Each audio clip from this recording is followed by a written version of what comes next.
आज का प्रतिपाद्य विषय है संत की महिमा। प्रत्येक दिन आप लोग प्रत्येक सीटिंग में अलग अलग विषय को सुन रहे हैं।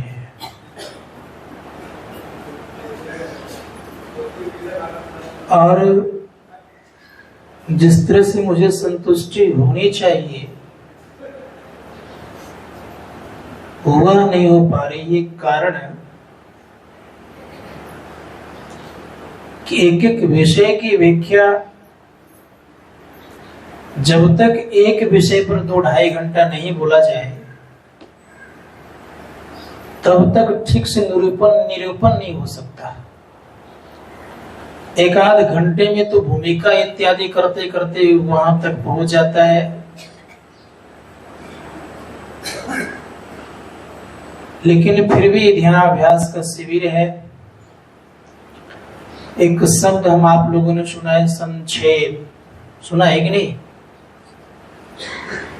तो जब वेद संतों की महिमा को संक्षेप में इति नहीं का के वर्णन करते हैं, संक्षेप में ही कहते, संक्षेप में ये सब करहु बखाना, संक्षेप में बखान करते हैं। संत की महिमा को कोई गा करके समाप्त कर दे कदापि संभव नहीं। 2 घंटे में तो क्या कहा जाए, जब तक भूमंडल रहे और आकाश रहे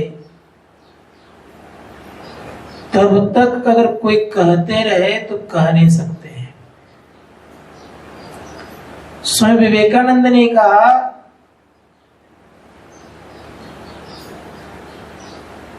कि जो मस्तिष्क हम लोगों का है ये अछोर पुस्तकालय है, और हम आपका मस्तिष्क का विकास जानते कितना हुआ है? किसी का 1.5% अर्थात 1.5%। किन्हीं का जो बहुत तेज दिमाग के हैं तो 2%। बहुत ज्यादा दिमाग वाले हैं, रिसर्च करता है तो कहा उनका मुश्किल से 2.5 या 3% दिमाग विकसित होता है। लेकिन संत 100 में 100 विकसित किए होते हैं। जो उस परम तत्व परमात्मा को प्राप्त कर लेते हैं वे ब्रह्म ही हो जाते हैं। तो ब्रह्म के विषय में कोई कुछ कह दे संभव नहीं। आपने सुना अभी प्रवचन के दरमियान में कि हम आपका शरीर का निर्माण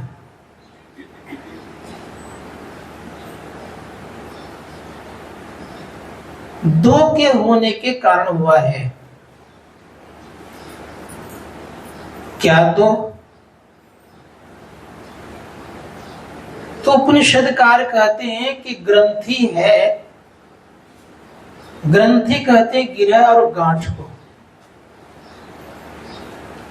हम आपके शरीर में गिरह और गांठ रूपी ग्रंथि है। ये गिरह गांठ ग्रंथि है। इसी ग्रंथि को जो खोल लेते हैं वही संत हो जाते हैं। जो खोल नहीं सकते वे संत हो नहीं सकते। इसीलिए चाहे वो कुछ भी क्यों न हो जाए, सिद्धा अवस्था की बात कही जाए तो एक से एक सिद्ध हो गए, लेकिन यह कोई जरूरी नहीं है कि सब कोई उस ग्रंथि को खोल ही लिए हैं। ये कोई जरूरी नहीं है। उदाहरण रूप में आपको एक प्रसंग में सुनाऊं तब मैं इस विषय पर आता हूं। एक सौरभी ऋषि थे। वो पानी के भीतर में साधना किया करते थे। पानी के भीतर में एक दिन संजोग से मछली जल कीड़ा कर रही थी। अंदर में उनके एक जो छिपा हुआ कोने में कहीं पड़ा होगा उनके जीवन में वासना जगी। और वो पानी से निकले, यद्यपि शरीर की केवल हड्डी दिखती थी, सारे मांस लगता तो समाप्त हो चुका है। शरीर के ऊपर जो झुर्रियां पड़ी हुई थी तो अलग ही दिखती थी। बाल सफेद हो चुका था, दांत झड़ चुके थे। यानी एक तरह का शरीर की जो स्थिति थी बड़ा विचित्र। लेकिन जल क्रीड़ा करते हुए जब देखा गया तो उनके मन में वासना जगी और वहां से निकल गए, साधना कर रहे थे। कैसी साधना थी उनकी? पानी में डूब करके साधना वो कर रहे थे। हम लोग कितना देर पानी में ठहर सकते हैं? एक आध मिनट अगर ठहर जाइए तो देखिए तो हालत खराब हो जाएगी। वो पानी में ही डूब करके, दुर्योधन को भी यह विद्या मालूम थी, जानकारी थी, लेकिन उनके बस में क्रोध नहीं था, इनके बस में भी काम नहीं आया। परिणाम क्या हुआ? चले गए, निकल करके कहा तो राजा के पास। वो कौन राजा? मंदहाता नाम करके राजा था, उनको 50 कन्या थी। सभा लगी हुई थी, उसी सभा में जाके कहते हैं कि राजन, मुझे आपकी पुत्री सेवा में चाहिए। देखता है शरीर की बनावट, राजा मन ही मन सोचते हैं कि कैसा ही है, शरीर में तो कुछ है ही नहीं और कह रहा है कि सेवा में चाहिए। डर लगा भीतर से कि ये तपस्वी है, कहीं श्राप दे दे तो मेरा कुछ नुकसान हो जाएगा। डर के मारे कहते हैं बड़े प्रेम से कि अंतःपुर चले जाइए, अगर आपको को वर्ण कर ले तो आप लेकर के चले जाइए। योग बल से उन्होंने इतना सुंदर रूप बनाया, इतना लावण्य युक्त शरीर बनाया, उन्होंने 50 कन्या वर्ण कर ली और लेकर के चले गए। कहने का मेरा अभिप्राय यह है कि जब तक ग्रंथि नहीं खुलती तब तक उनके काम, क्रोध, लोभ, मोह, मद, मात्सर्य समाप्त नहीं होते। इसलिए शास्त्रकार कहते हैं तब तक वे संत नहीं हो सकते, चाहे वो सिद्धावस्था को प्राप्त क्यों न किया हुआ हो। तो गोस्वामी जी महाराज करें कि कौन सी ग्रंथि है, तो कहा जड़ चेतन की ग्रंथि पड़ी गई, यद्यपि मृषा छूटत कठिनाई। मृषा शब्द नाम है, यहां पर मृषा कहते हैं झूठा को। यद्यपि ये झूठ है, क्या ग्रंथि सत्य नहीं है, असत्य है, फिर भी छूटने में बड़ी कठिनाई है, छूटती जल्दी नहीं है ग्रंथि। तो गोस्वामी जी महाराज कहते हैं कि ग्रंथि खुल जाए तो लोगों का कल्याण हो जाए, और इसी ग्रंथि को नहीं खोलने के कारण लोग अकल्याण में पड़े हुए हैं। जिस दिन ग्रंथि खुल जाएगी आप क्या हो जाएंगे? आप तो परमात्मा बन जाएंगे, क्योंकि परमात्मा के पास कोई ग्रंथि नहीं है, कोई गांठ नहीं है, कोई विकार नहीं है, आप वे बन जाएंगे। संतों ने कहा कितने ग्रंथि है? अगर कोई पूछे कि शरीर में कितने ग्रंथि हैं, तो 10-20 ग्रंथि अगर रहे तो परेशानी हो लोगों को। ग्रंथि है मात्र में कितने ग्रंथि हैं? एक, और एक ग्रंथि को खोलने में बड़ी कठिनाई होती है।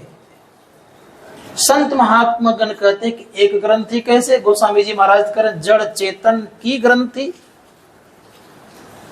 संशय हो रहा है कि नहीं हो रहा है? लेकिन आपको मैं बताना चाहूंगा कि जैसे मान लिया जाए आपके पास 2 कलर का धागा है, एक धागा लाल कलर का है और दूसरा धागा काला कलर का है, काला रंग का है। अब दोनों धागा को मिला करके आपने गांठ दिया, कितने गांठ हो गए? 2 की 1। लेकिन प्राय कहा करते हैं कि ग्रंथि कितनी है, लेकिन ग्रंथि है 1। संत महात्मा गण कहते इसी ग्रंथि को खोलना है। ऋषि मुनि गण कहते जो इस ग्रंथि को खोलते हैं उनका हृदय विशाल हो जाता है। जो इस ग्रंथि खोलते हैं उनकी दृष्टि परे से परे हो जाती है। जो इस ग्रंथि खोल लेते हैं खट विकार जीत हो जाते हैं। जो इस ग्रंथि को खोल लेते हैं वे आवागमन से मुक्त हो जाते हैं। जो इस ग्रंथि खोल लेते हैं तो मृत्यु पर विजय प्राप्त कर लेते हैं। जो इस ग्रंथि खोल लेते हैं तो परमात्मा ही बन जाते हैं। अब करना क्या है? निर्भर हम आप पर है। ये काम करना है कि संसार के पदार्थों को समेटने क्या करना है। इसलिए संतों ने कहा कि यह काम जिन लोगों के द्वारा होगा वे सर्वत्र पूजनीय हो जाएंगे और वंदनीय होंगे और सर्वत्र व्याप भी जाएंगे। बात समझ में नहीं आई होगी। जिन्होंने अब इस ग्रंथि को खोल लिया वो व्यापक और व्याप के अंतर्गत में आ जाएंगे। वे व्यापक व्याप अखंड अनंता अखिल अमोघ शक्ति भगवंता ये हो जाएंगे। वे द्वैत भाव समाप्त हो जाएगा। कब? ग्रंथि खोलने से केवल द्वैत भाव समाप्त नहीं होता, इसको जानना चाहिए। आज संत कहते हैं कि जैसे ग्रंथि खुली तो आप चेतनत अवस्था में पहुंच गए, लेकिन एक पर्दा है किसका? शब्द का। शास्त्रकार कहते हैं शब्द का पर्दा रहने कारण आपको द्वैत भाव दिखा दिया गया। कैसे? जैसे एक शीशे का अलमीरा है, शीशे के अलमीरा के भीतर में सारी वस्तुएं रखी हुई है, लेकिन उसको हम आंख से देख रहे हैं ना, लेकिन छू नहीं पा रहे। छू सकते हैं? ठीक उसी प्रकार संत महात्मा गण कहते हैं कि जब आप चेतन अवस्था में जाओगे, चेतन मंडल में चले जाओगे, सुख का सिंधु अवश्य है वो, इसमें कोई संदेह नहीं है, लेकिन आपको दिखेंगे जरूर, परमात्मा को आप देखेंगे अवश्य, लेकिन परिणाम क्या होगा कि आप मिलेंगे नहीं, द्वैत भाव बना रहेगा। तब लोग क्या कहते हैं? तब कहते हैं लोग अहम ब्रह्म अस्मि, मैं ब्रह्म हूं, कहने वाला है वहां। द्वैत भाव में क्या कहते हैं कि मैं ही ब्रह्म हूं। वो द्वैत भाव में कुछ कह नहीं सकते, क्योंकि हम प्रभु एक ही हुई, द्वंद और द्वैत रहे नहीं कोई। मैं ही ऐसी आरती कीजिए भव जन्म बहुरंगी जी। उसी तरह से एक मंत्र निकला। लोग इस शब्द को मंत्र समझ रखे हैं। क्या समझते हैं लोग? लोग कहते हैं सोहम सोहम। कितने संप्रदाय में सोहम मंत्र को जपते हैं, समझ गए? मैं एक संस्था में गया था सत्संग करने हेतु, तो उन्होंने कहा कि हम लोग तो सोहम सोहम मंत्र का जाप करते हैं। तो मेरी थोड़ी सी खोपड़ी उल्टी टाइप की है, मैं क्लियर बोल देता हूं। उल्टी कैसी है? तो जिस चीज को एक बार सुन लेता हूं तो उसी चीज पर व्याख्या करने की आदत हो जाती है। तो उसी की जब व्याख्या मैंने की, कहते महाराज जी ये तो आप मेरे मंत्र की व्याख्या कर दिए, ये तो मंत्र दिखते नहीं है हमको। तो मैंने कहा मंत्र तो है नहीं, तो मैं क्या बोलूंगा। ये तो ये कहा जा रहा है सो हम, जो आप हैं सो मैं हूं, इसका अर्थ तो यही होता है। तो ये ज्ञान कब होगा? ये ज्ञान होता कब है? जब आप चेतन मंडल में पहुंचते हो तो ये ज्ञान होता है कि जो प्रभु आप हैं सो मैं हूं, दोनों में कोई फर्क नहीं है, लेकिन द्वैत भाव बना रहता है। इस द्वैत भाव को मिटाने के लिए संत कहते हैं कि अगर जीवन में कल्याण चाहिए तो द्वैत भाव कब मिटेगा? कब? उस चेतन मंडल को भी पार करना पड़ेगा। जैसे चेतन मंडल को पार करेंगे आप पूर्ण संत हो गए। अर्थात पूर्ण संत के पास कोई विकार नहीं होता है। गोस्वामी जी महाराज कहते खट विकार जित अनग अकामा, अचल अकिंचन सुच सुख धामा, अमित बोध अनिमित भोगी, सप्त सार कवि कोविद जोगी। वो सत्य के सार कवि भी होते हैं, कोविद भी होते हैं और जोगी भी होते हैं। संत कहते हैं कि जोगी उनके संसार में और कोई नहीं। इसीलिए हम आपको ये ख्याल करना चाहिए। उनकी स्थिति कैसी होती है? कहते नानक जीवितिया मरी रहिए, वो जीते जी मरना जानता है। नानक जीवितिया मरी रहिए, ऐसा जोग कमाइए, बाज हूं बाजा सिंजी बाजा, निर्भव पद पाइए। वो निर्भय पद को प्राप्त किए होते हैं। कौन? संत। शास्त्रकार कहते निर्भय प्राप्त किए होते हैं। अभी हम लोगों को भय लगा हुआ है, निर्भय नहीं है, लेकिन जब उसको जान जाएंगे तो आप निर्भय हो जाएंगे। आपको कोई डरा नहीं सकता। इस संसार में बड़े बड़े संत हो गए, इसलिए हमारे परम संतुर साहब कहते हैं कि पहुंचे सभी इस राह से जिसने दिल पुख्ता किया। कौन कौन? कसम तबरेज और मौलाना हुए, मंसूर सुरत सरमत और मौलाना हुए। पहुंचे सभी इस राह से जिसने दिल पुख्ता किया, मजबूती लाया, तो पहुंच गए। तो कैसे पहुंचे? तो उन्होंने बड़ा सुंदर शब्द कहा। वे कहते हैं क्या? कुदरती कावे का सुन मेहरा तू गौर से, आ रही है धुर से सदा तेरे बुलाने के लिए। कह रहे कि हम आपके शरीर के भीतर में स्थिति कैसी है? तो बड़े प्रेम से कह रहे हैं कि सदैव परमात्मा की आवाज आ रही है। क्या करने के लिए? आपको बुलाने के लिए। लेकिन हम अभागे लोग उनकी आवाज को सुन नहीं पाते हैं। हम संसार के विषयों की बातों को सुनने में मशगूल हैं, आनंद लेते हैं, लेकिन जिन परमात्मा से हम निकले हुए हैं उन्हीं परमात्मा की आवाज को भूल जाते हैं। शास्त्रकार कहते अगर आपकी एकाग्रता बढ़ जाए तो संतों ने कहा कि उनकी आवाज को आप सुन सकते हैं। इसलिए हम लोगों को ये ख्याल करना पड़ेगा कि संत साधारण नहीं होते। संत बनते कैसे, ये जानना चाहिए हम लोगों को। संत बनने की कोई संसार में फैक्ट्री निकली हुई है? कोई फैक्ट्री नहीं है। तो कितना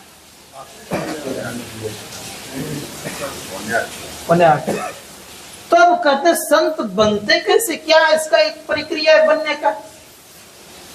तो ऋषि मुनिगण कहते हैं कि पहले, सबसे पहले हम आप ये ख्याल करें, किसी योग्य महापुरुषों के पास जाएं, उनके सानिध्य को पकड़ें, उनसे सद्युक्ति को जानें। सद्युक्ति जानने के बाद क्या करें? करना प्रारंभ करें। क्या काम करना है? जो वो बता दे। क्या बताते हुए? एक अच्छी खासी हम आपको जड़ी देते हुए, जिस जड़ी को सूंघने के बाद 5-25 मर जाता है। 5-25 क्या है? तो 5 और 25 है, कई मर जाते हैं। 5 तत्वों से शरीर बना है और इसके 25 प्रकृति हैं, ये समाप्त हो जाते हैं। तो कहा सदगुरु मोहि दिन्नी अजब जड़ी, सो जड़ी मोहि प्यारू लगत है, अमृत रसन भरी। अब कह रहे हैं कि सूंघते ही 5-25 मर जाते हैं। अब कैसे सूंघा जाए? शास्त्रकार कहते हैं कि सबसे पहली बात यह कि पहली जड़ी जो है वे मंत्र जाप है।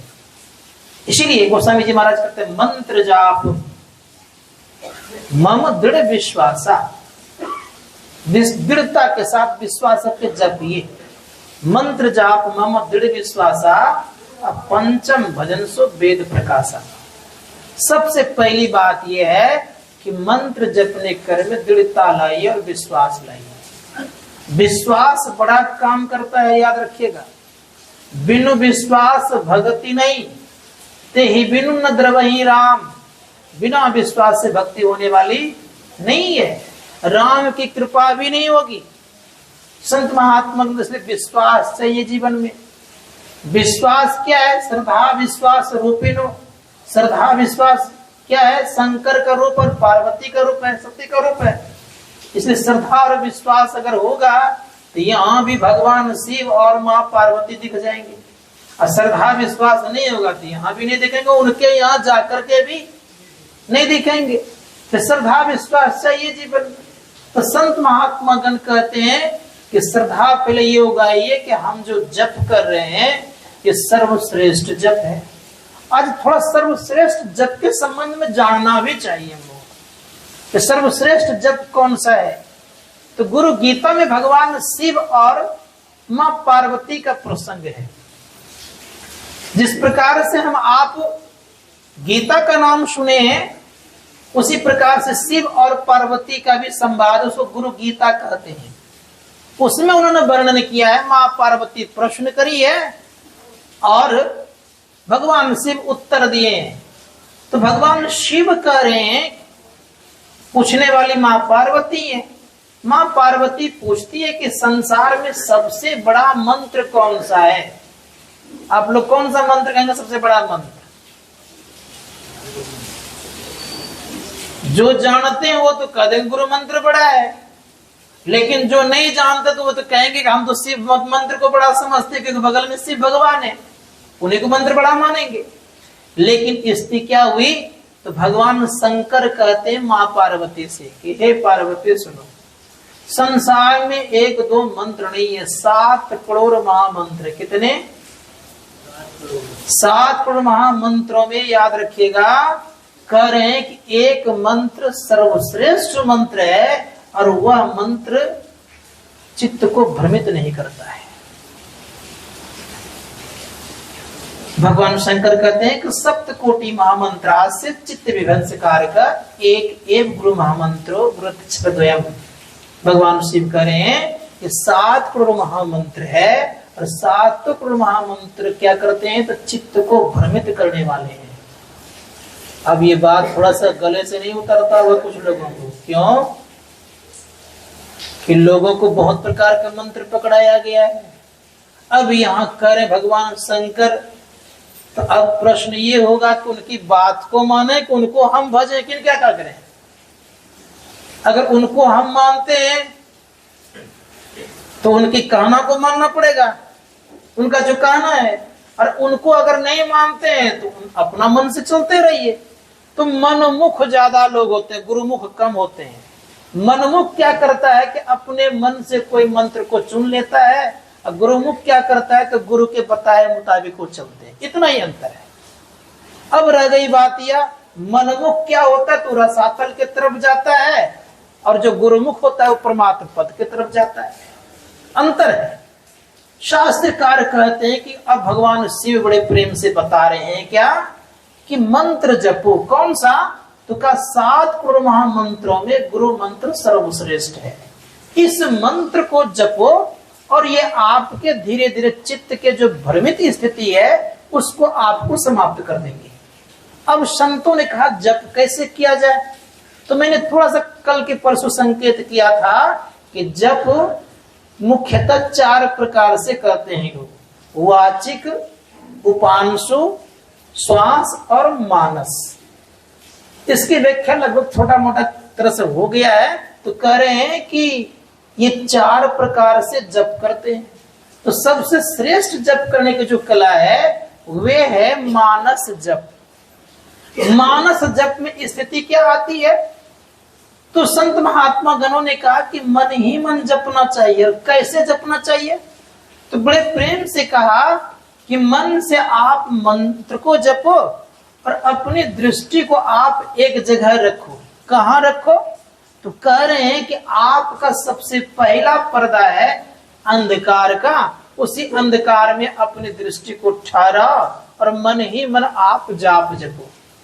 जब अपनी दृष्टि को याद रखिएगा, मैं आज खोल के बोल रहा हूं, जब अपनी दृष्टि को अंधकार में ठहरा के जपिएगा न उनको नींद आएगी, न उनके जीवन में गुनावन आएगा, न उनको आलस्य आएगा, न और कुछ आएगा। जब दृष्टि इधर उधर होती है तब गुनावन आता है, तभी उनके जीवन में आलस्य भी आता है।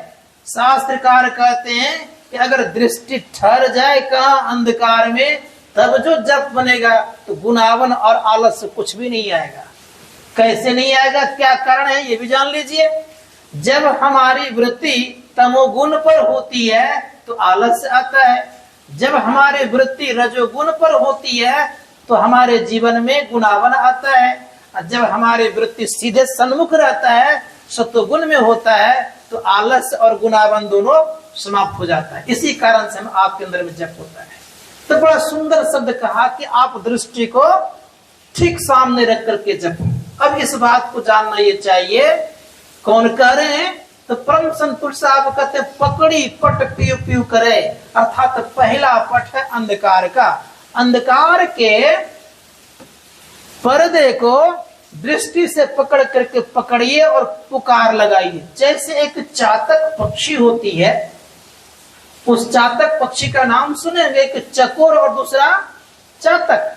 संत महात्मा चकोर क्या करता है, चंद्रमा को देखती रहती है। जिधर जिधर चंद्रमा जाती है उधर उधर अपना गला को घुमाती रहती है। अब चंद्रमा कहीं अगर मेघ में छिप जाए, बादल में छिप जाए, तो परिणाम ये होता है कि छिपते हुए कहीं आग अगर जल रही है तो वहां वो चली जाएगी और अपना प्राण गंवा देगी। कहते ठीक साधकों की स्थिति ऐसी होती है कि अगर साधक के जीवन में अगर इष्ट का दर्शन नहीं हो तो वो बेचैन हो जाता है, परेशान हो जाता है। लेकिन ये किनको होगा, जिनको उनसे लगा होगा, जिनको लगा होगा घूमने का, तो वो क्या करेंगे, इधर ध्यान तो नहीं देंगे, वो तो घूमेंगे ही। संत महात्मा गण कहते घूमने वाले को ये लगन नहीं होती है। केवल किनको लगन होगी, थोड़ा सा अगर ओझल कोई हो जाता है, इष्ट उनके अगर दर्शन नहीं होते हैं तो रोने लग जाते हैं। तो ये स्थिति होती है। इसीलिए इष्ट का दर्शन करने वाले बड़े प्रसन्न भी होते हैं। दूसरी बात कही गई है कि जब इष्ट का दर्शन होता है तो मांग आपके हर एक पूरे हो सकते हैं, लेकिन मांगने की जरूरत वहां नहीं पड़नी चाहिए, जरूरत भी नहीं होना चाहिए। अब मांगना क्या चाहिए, तो शास्त्रकार कर अगर मांगना हो जीवन में तो उनसे उन्हीं को मांगिए, कहिए आप जो है वही मुझे दे दीजिए। इतना मांग करना चाहिए हम लोगों को। और ये भाव जब उत्पन्न होता है तो सदैव याद रखिएगा, तब आपको वो सूक्ष्म रूप का दर्शन देंगे।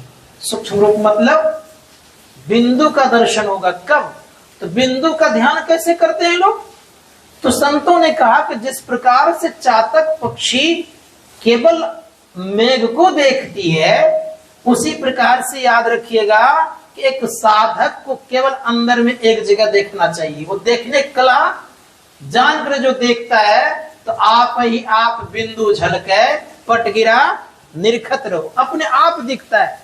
अब जब उस पे ठहर गए तो ऋषि मुनिगण कहते हैं कि उनके अंदर में क्या होता है, कहा बिंद में तहा नाद बोले रैन दिवस सुहावनम। उनके ठहरने पर उसमें नाद की उत्पत्ति होती है। नाद कहते हैं शब्द को, लेकिन ये सारे शब्द जड़ात्मक मंडल के हैं और जड़ात्मक मंडल के शब्द होने के कारण आप अपना ग्रंथि नहीं खोल सकते। तब क्या होगा, संतों ने कहा उसी को सुनते सुनते जैसे मान लिया जाए यहां से कोई कन्याकुमारी जाएगा, ये सब बाधा देने वाला कोई कोई होता है ये जीवन में। तो मैं कह रहा था क्या कि जब हम दृष्टि को जमाते हैं तो जमने पर जब बिंदु का उदय होता है उसमें ठहरते तो नाद की उत्पत्ति होती है। ये नाद जो शब्द जो है ये जड़ात्मक शब्द है। संतों ने कहा कि जड़ात्मक शब्दों को सुनते सुनते, विवेकानंद का उदाहरण दे रहा था, जिस समय नाव नहीं चल रही थी समुद्र में, तो स्वामी विवेकानंद जी महाराज के पास कोई पैसा नहीं था, तो इतने मजबूत थे कि तैर करके उस समुद्र के एक पास थोड़ी देर पहुंच गए। अब पहुंच चट्टान रूप में था, उसे बैठ के उन्होंने जाके ध्यान किया। तो आज उसको देखने के लिए लोग जाते हैं, उसी को बड़े प्रेम से बोलते हैं स्वामी विवेकानंद का ये रॉक है, ये भी बोलते हैं। तो उसको देखते हैं, वहां शांति का भवन एक बना हुआ है, उसमें लोग जाकर के ध्यान करते हैं। मैं कहना यह चाह रहा था कि जब वो तैरते थे क्या करते, पानी को पकड़ कर रखते थे वे, क्या करते थे वे? तैरने क्रम में ये नियम है, क्रम में, कि पानी को वो पीछे निकालते जाते हैं, हटाते जाते हैं और आगे बढ़ते जाते हैं। उसी प्रकार से परम पूज्य गुरुदेव कहते हैं कि नादों से नादों में चली, अर्थात एक शब्द को पकड़े हो तो कोशिश करो कि हम दूसरे शब्द को पकड़े। बात सुना रही है? एक केंद्र के शब्द को पकड़े हो तो कोशिश करें कि हम दूसरे केंद्र के शब्दों को पकड़ें। अगर इस तरह से कोशिश करते रहेंगे तो जहां से नाद शब्द की उत्पत्ति हुई है उस मंडल का नाम है, जहां से नीचे शब्द आया है उस मंडल का नाम है चेतन।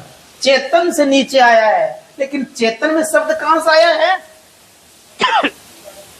तो संत कहते हैं कि चेतन में जो शब्द आया है वो आया है परमपिता परमात्मा से। इसीलिए शास्त्र में आया है कि चेतन मंडल पर जैसे आप पहुंचेंगे तो आप परमात्मा को देखेंगे।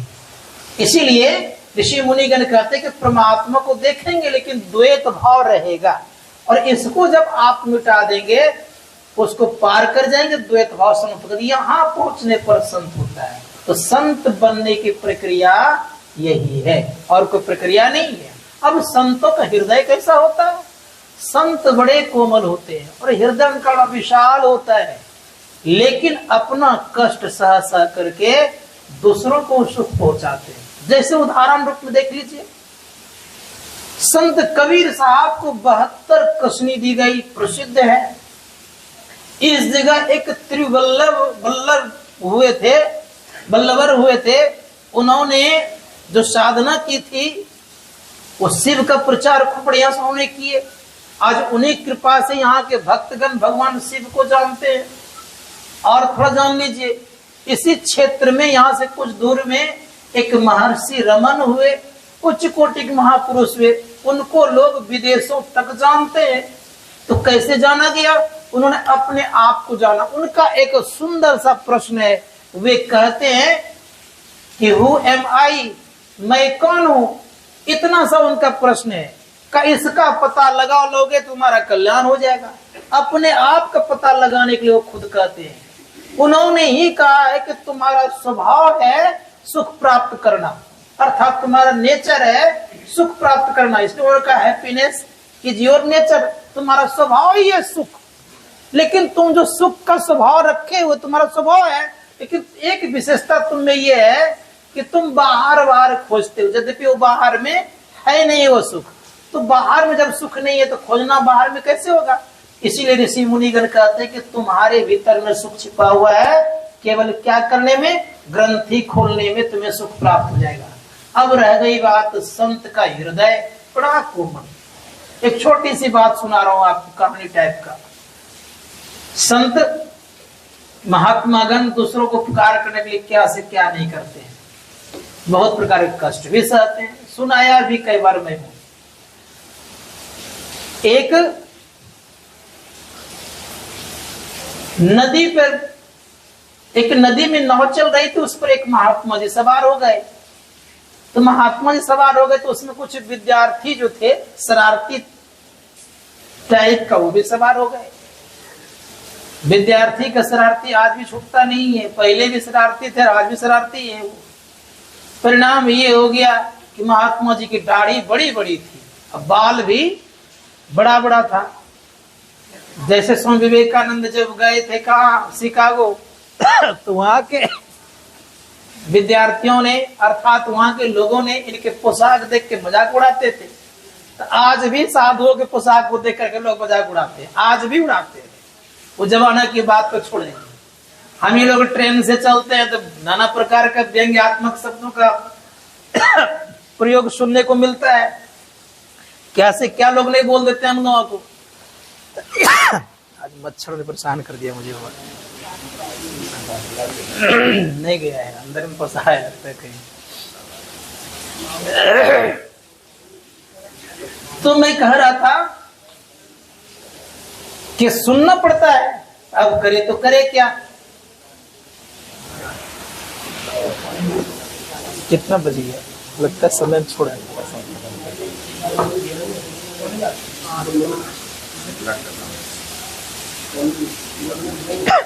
बोलिए प्रेम से श्री सद्गुरु महाराज की जय।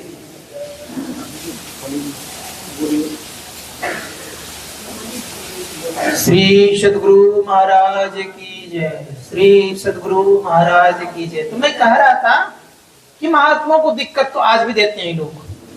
तो नाव पर सवार महात्मा जी थे ही, तो पीछे से विद्यार्थी क्या करते हैं, उनके बाल को खींचते हैं। आगे दाढ़ी खींचते हैं, दो पीछे दो आगे, अब दो इधर उधर। तो अब स्थिति हो गई कि कोई पीठ में पेन भोग दे, कोई दाढ़ी खींच ले, कोई बाल खींच ले, कोई कपड़े खींच ले, एवं प्रकार से परेशान करने लग गए। महात्मा जी शांत स्वभाव के थे, शांत रहे। हमारे आपके तरह अगर महात्मा जी रह जाए तब तो कहना ही क्या, विद्यार्थी को बड़े प्रेम से शांत भी कर देंगे। तो परिणाम ये हुआ कि महात्मा जी कुछ नहीं बोल रहे थे, नाव आगे बढ़ रही थी। अब नाव आगे बढ़ रही थी तो उसी के दरमियान में स्थिति क्या होती है, आकाशवाणी होती है। जब सताने लग गए तो सबको बर्दाश्त हो जाएगा, लेकिन उस पिता परमात्मा को बर्दाश्त नहीं होता है, वे नहीं सह सकते हैं।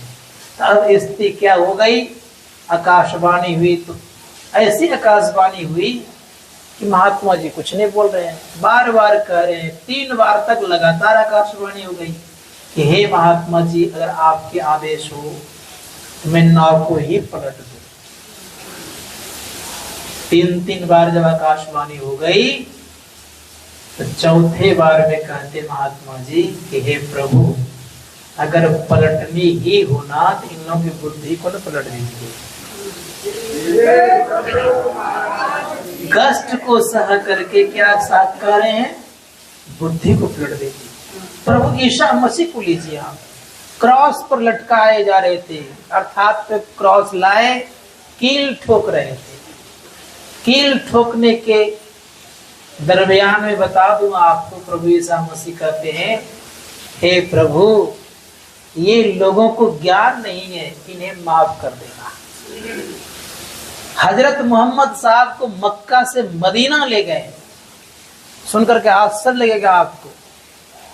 नाना प्रकार से तंग कर दिए, लेकिन वे क्या कहते हैं, जब तंग कर दिए तो जब उन्होंने कुछ प्राप्त किया तो वे खुद कहते कि हे खुदा, हे परवरदिगार आलम, इन्हें ज्ञान नहीं है। जब ज्ञान होगा तब ये पश्चाताप करेंगे, इसलिए इन्हें सताना नहीं, माफ कर देना।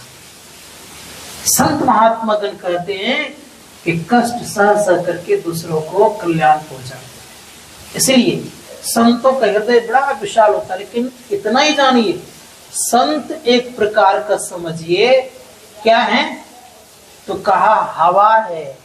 हवा क्या करती है, चंदन का वृक्ष रहे यहाँ पर, और चंदन का वृक्ष खुशबू नहीं फैला सकती है। कौन खुशबू फैलाएगी, तो हवा ही फैलाएगी। उसी प्रकार से संत का जो ज्ञान है कैसा है, मीठा जल है। अब परमात्मा ज्ञान कैसा है, समुद्र के जैसा ज्ञान है। समुद्र के पानी पी के आप तृप्त नहीं हो सकते, लेकिन मीठा जल मिल जाएगा, एक गिलास या एक बोतल, तो तृप्त हो सकते। बगल में पानी की कमी तो नहीं है ना, बहुत सारा पानी है, लेकिन वो पानी ना पी करके फिल्टर वाला पानी लेते हैं। क्यों, कारण क्या है, उस पानी से हमारी प्यास नहीं बुझेगी। संत महात्मा गण कहते हैं,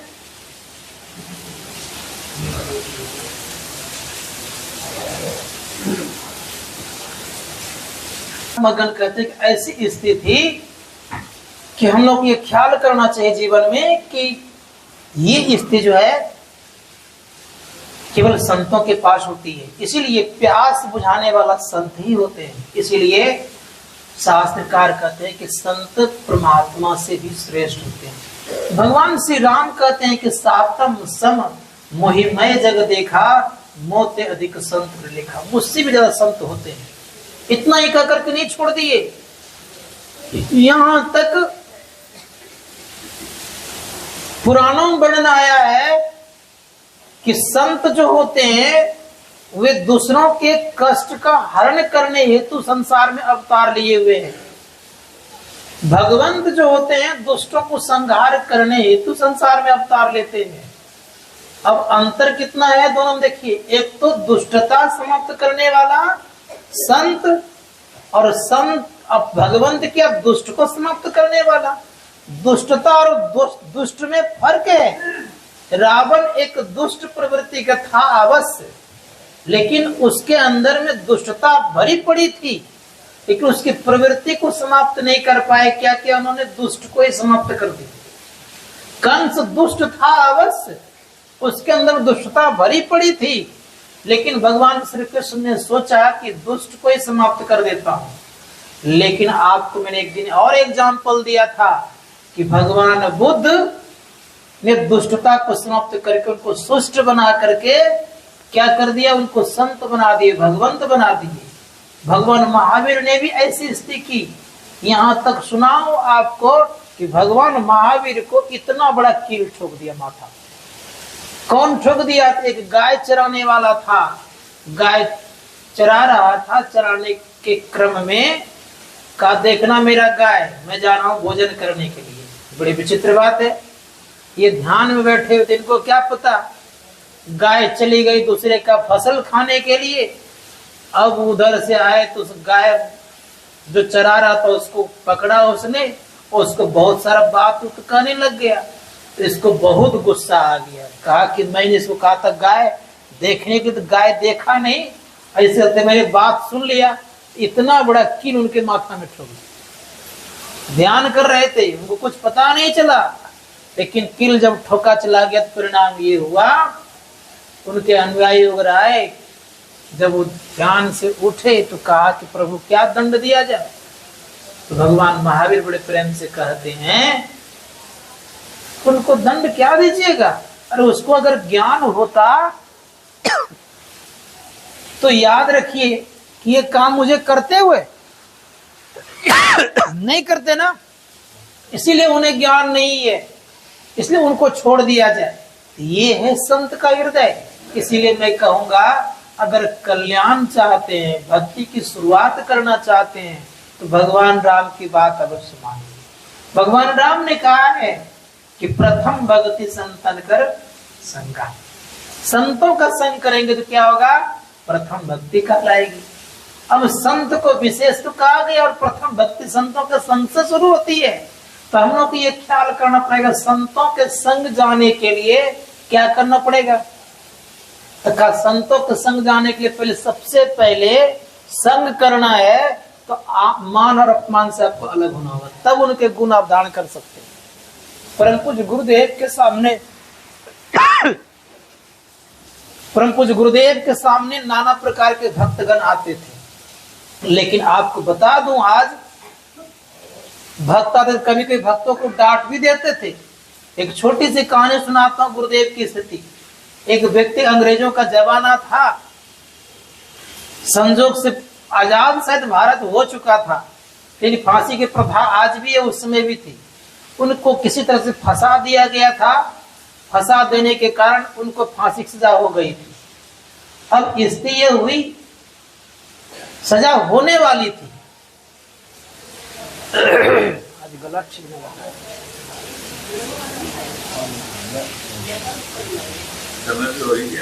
खत्म करता हूं। ये प्रसंग सुना खत्म कर देता हूं। तो बड़े प्रेम से वो कह रहे थे, कौन? वो फांसी की सजा होने वाली थी।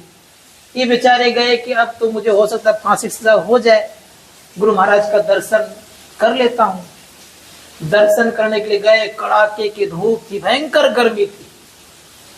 जैसे प्रणाम करने तो गुरु महाराज बिगड़ गए। अब बिगड़ गए तो कहते इसको बांध दो तो पहले। अब क्या करे? तो कहा रस्सी उस्सी खोजने कहीं गया, नहीं कहा इनकी धोती खोल के बांध दो इसको। गमछी पहना दिया गया उनको, धोती खोल के दोनों हाथ दोनों पैर बांध दिए और धूप में ही लेटा दिए। अब लेटा दिए गए तो अपने जाके कमरे में नहीं बैठ गए, कहा निकालो व्हीलचेयर में भी टहलने जाऊंगा। उस कड़ाके के धूप में व्हीलचेयर पे 1 घंटा पूरे पूरे गर्मी में टहले। और टहलने के बाद उधर से घूम के आए, कैसे खोल दो। खोल दिया गया, प्रणाम करने गया, कहा भागो यहाँ जल्दी। अब जब भगाए तो बता रहा हूं आपको, ऐसा भगा दिए कि फांसी का फंदा ही टाल दिया। उसके बाद उनको ज्ञान हुआ। पहले तो बड़ी खिन्नता आई मन में कि मैं दर्शन करने गया, अंतिम दर्शन करने के लिए गया और इन्होंने मुझे क्या कर दिया।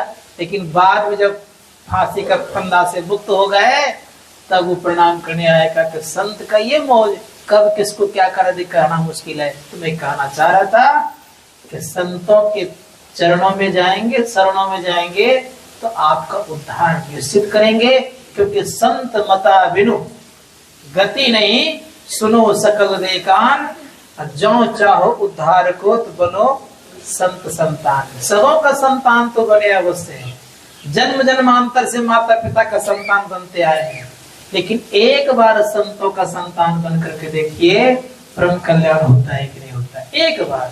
एक बार बन जाइएगा, फिर दोबारा आपको बनने की जरूरत नहीं पड़ेगी, स्वतः आप बनते चले जाइएगा। एक बार केवल लगने की जरूरत है, वो खींचते चले जाएंगे। जैसे चुंबक रहने पर कहीं भी अगर कील या काटी तार या कुछ भी रहेगा, डालते ही चुंबक खींच लेता है, उसी प्रकार से एक बार संग करने पर आप वो चुंबकत्व गुण आ जाएगा। वो चुंबकत्व जो गुण आएगा वो गुण क्या करेगा, आप खींच ले आएंगे। जैसे लोहा को स्पर्श चुंबक से करा दीजिए तो लोहा में कुछ न कुछ चुंबक का गुण आ जाता है, देखे होंगे आप लोगों ने। ठीक उसी प्रकार से याद रखिएगा, थोड़ा थोड़ा स्पर्श करते रहिएगा तो आप में गुण आ जाएगा। एक छोटी सी कहानी और का के विराम दे देता हूँ। हमारे देश में बहुत सारे संत हुए, चैतन्य महाप्रभु का नाम सुनेंगे, जो कि बहुत बड़े महापुरुष हुए। भगवान श्री कृष्ण को बहुत बढ़िया से मानते थे, भगवान श्री कृष्ण का भक्त थे, हरि बोल बोलते रहते थे। उनकी जो स्थिति थी बड़ी विचित्र थी। वे कभी मुख से हरि बोल नहीं छोड़ते थे, हरि बोल करते रहते थे।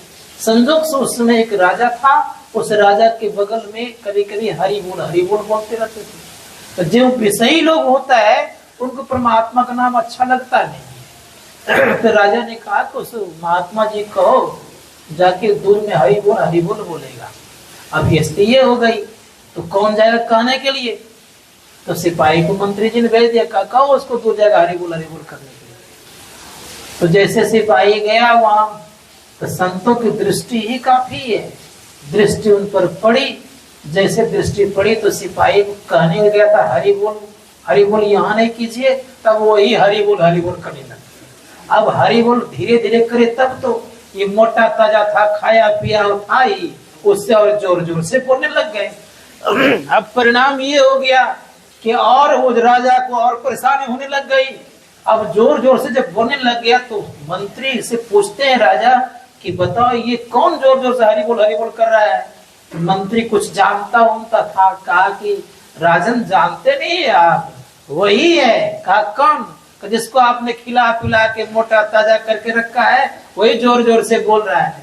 तो कहा खाए खोरा का अब पहन पोशाका, जम का बकरा पलता है, जम बल जाती तोड़े छाती, उनसे क्यों डरता है।